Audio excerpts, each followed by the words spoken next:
Hello everyone, Gaurav Vidya here, and in today's video, I want to quickly go through explaining about my submission for the ML round of DSW. So the problem statement was a classification problem for known default prediction. We were given it around the mails. We received the mail at around 3 p.m. but it took me like one and a half hour. Basically, I reached home by 5 p.m. After which I sat down to start the actual round, look at the data and stuff. So overall, I was able to give 5 hours.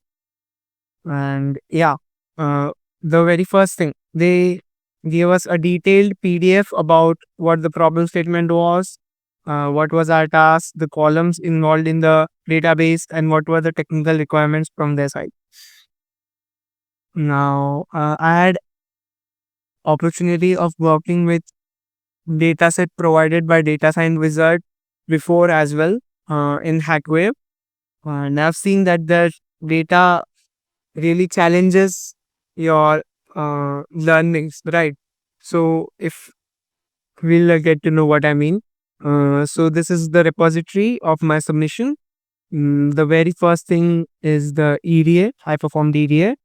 We imported the common libraries, imported the data, ran head and sample to look at random data points in the data set provided to us. And the entire EDA I did on the training data provided to us. Then we looked at the columns we had, the data type, some summary statistics.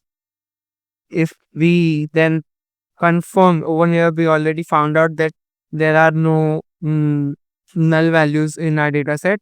Still over here, we confirmed that there are no missing values. Then we went ahead and started visualizing stuff. In this very first graph itself, we came to know that our data is skewed towards the positive side. That is, there are way more sample points of class 1 than class 0. This was definitely going to affect our model, whichever model we train. Uh, then I simply ran a function to show distribution of various numerical features. And yeah, this graph wasn't necessary, but it's all right. We looked at distribution of Sybil score. We can see that it's, I wouldn't say exactly outlier over here, but yeah, this is what outlier looks like. Majority of the total number of accounts were 0, but we had some data points at 8 or 10 as well. We saw a bunch of outliers, but yeah, what we observed later on, if you look at the loan status, this correlation, this only particular column, you'll notice that there aren't any significant correlations other than interest rate and loan amount, right? So, yeah, somehow customer ID was able to get a correlation value of minus 0.09. So, that should help you guess key these things are totally meaningless. But yeah, that's it for the numerical columns. Then we went on ahead to explore categorical columns. And here's in categorical column, we first saw the distribution alone. Then, yeah, we started to notice the outliers in categorical column as well. We tried to plot a scatter plot. Of course, that didn't exactly work how I expected it, but it's all about doing exploratory analysis. Anyways, let's move quickly past this and focus on the real point. Subgrade.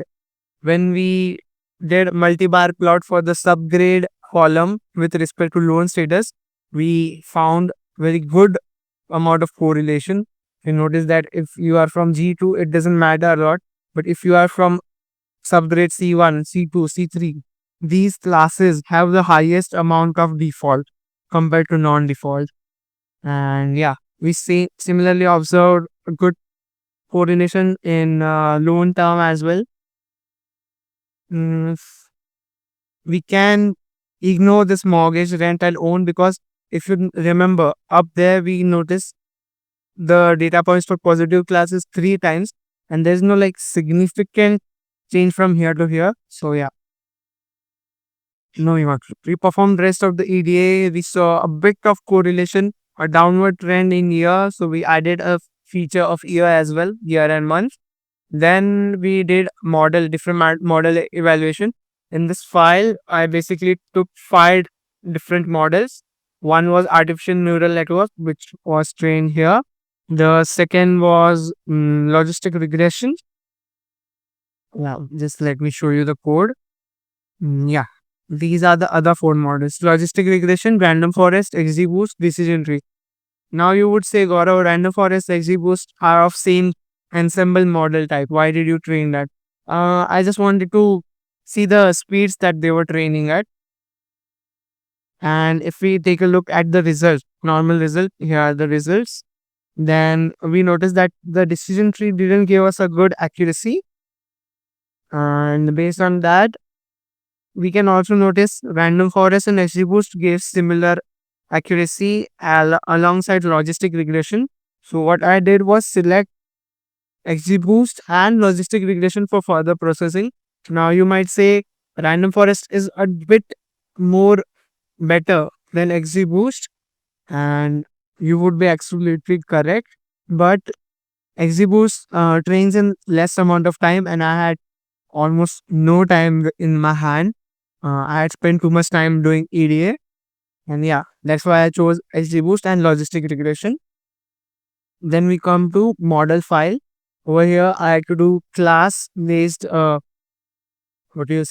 training, provide methods for training, loading data in the model and all, everything. So this is like the base class in which we have the methods load, pre-process, split data, train, test, predict, and logistic regression, XGBoost model. These two classes extend the base model class. They are like child of, this is multiple inheritance. No, no. Okay, anyways, inheritance was done over here, and all these methods of the above class base model were inherited by logistic regression and XGBoost alike. Then we trained them, and this is just what I inferred from the data. And also, before we go ahead, I wanted to notice this important thing I did: scale pause weight. So some of you might know what that is. For others who don't know, you should look it up. But yeah, this is basically something to do with dealing with the skewedness in our data. But anyways, let's take a look at the report. So this is the logistic regressions report, and this is the XGBoost report. If you notice over here, then we got an accuracy of 0.67 with XGBoost and 0.66 with logistic regression. Now you might say, Gaurav, why the accuracy has fallen? We had 76 and 76 over here. The reason it fell was because we used training data to train the model and testing data to test the model, and these accuracy scores, where is it? These accuracy scores are based on the testing data provided to us. Previous one was a division of training data. So these are completely new sample points to our models. That's why it performed a bit less accurately. But I wanted to take a look at some very important other value. For class 1, we are getting recall of 0.74, that is 74% with logistic regression. But for class 1, we are getting a recall value of 95% with XGBoost. So like, even though we have similar accuracy, the recall is way better with our XGBoost model. Now, why is that important? The problem statement, the positive class in a problem statement is people who default on their loan. So in this problem statement, that's what I wanted to tell you, that DSW gives us data which will give every one of us same accuracy. All of them ran XGBoost, I'm sure about that. but some of them might actually think about what's the aim of our problem statement. Um, Over here, we want to predict if a person defaults on their loan. So if you think about the classes, not default and default definitely takes the priority for our use case. Like if you by mistakenly classify a person who didn't default, wouldn't default on their loan in default category, it wouldn't cause that much of a loss to the company as compared to someone who might default on their loan being classified as non-default. So what is recall evaluation matrix? Recall is basically true positive upon true positive plus uh, basically it's out of all the positive points, how many were you able to identify correctly as true positive. So after we got, I was amazed that we got this. Where did it go? Yeah. No. Okay, I got lost a bit. Give me a sec. Oh, I have opened the wrong fact. Yeah. After I got the recall value of 0.95 with XGBoost, I was pretty happy. And I went on ahead to do head parameter tuning on XGBoost. At least I attempted to do that. And I spent like 1 hour on this. I shouldn't have, but I did. And that was a grave mistake. What was basically happening was that either if I didn't try to attempt to like hyperparam a lot of parameters in hyperparameter, then it was giving me bad results in recall. Like overall accuracy was improving, but in recall it was giving me bad results. And if I like tried to focus on the recall itself, the recall was becoming 100%. Like the model was predicting every data point as the positive data point, which wasn't much of a model at that point. So yeah, we finally settled down with the original XGBoost model that we wanted, and yeah, this was my final submission. Now, one thing I missed in the submission was that, remember I mentioned that numerical columns weren't that much of an importance. This correlation matrix, yeah, I forgot to remove the numerical columns in my end submission. So if you look over here, yeah, all of the numerical columns are selected. This was a mistake on my part. I actually like in this file model selection file, I had originally selected only the interest rate and the loan amount numerical column, but later on I wanted to give it a shot for the I wanted to see what evaluation metrics we get with all the numerical columns, but in the rush of the time, I would say, like, if you notice, in my commits, I submitted dot at 11 p.m. Okay, it doesn't show up the time, exact time here. Does it show up inside? Yeah, it doesn't. Oh, no, it does.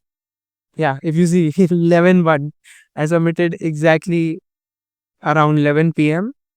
So, yeah, that's the only thing that I want to improve in my submission. The rest, I'm pretty confident about my approach, focusing on recall rather than accuracy, which many of my peers did.